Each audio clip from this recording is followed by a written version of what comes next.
In this video, I'll guide you through how to add a Google API key in Cursor AI.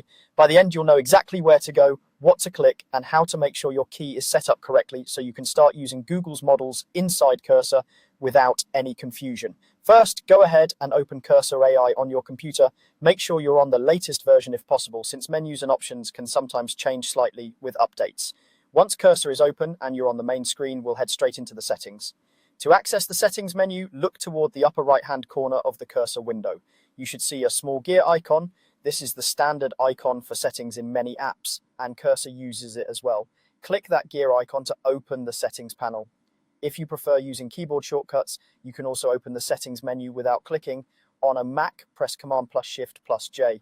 On Windows, press Control plus Shift plus J. When you use this shortcut, it should open the same settings interface, so just use whichever method you find more convenient.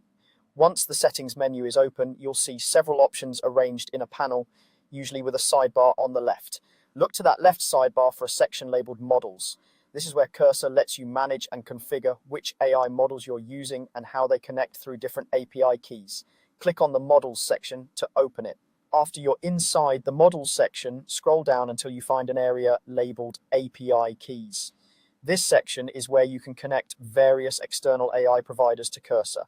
It may be collapsed at first to save space, so if you only see a heading, click on it to expand the section. When it's expanded, you should see individual fields for different providers, including one for the Google API key. Next, locate the field that specifically mentions Google, often described as the Google API key or something similar, tied to Google AI Studio or Gemini. This is the place where you will paste your key. Before you do that, make sure you already have a valid Google AI Studio, also known as Gemini, API key copied from your Google account.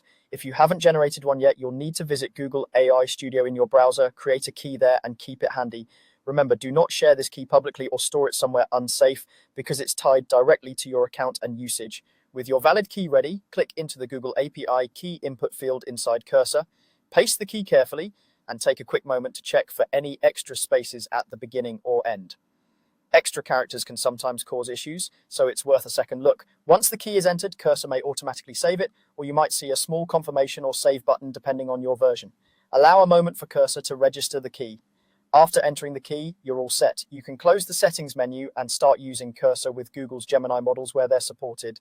If something doesn't seem to work, go back into the models section, reopen the API keys area, and double check that the key is correct, active, and hasn't expired or been revoked in Google AI Studio. That's all you need to do. You've now added your Google API key in Cursor AI and connected it to your Google AI Studio account.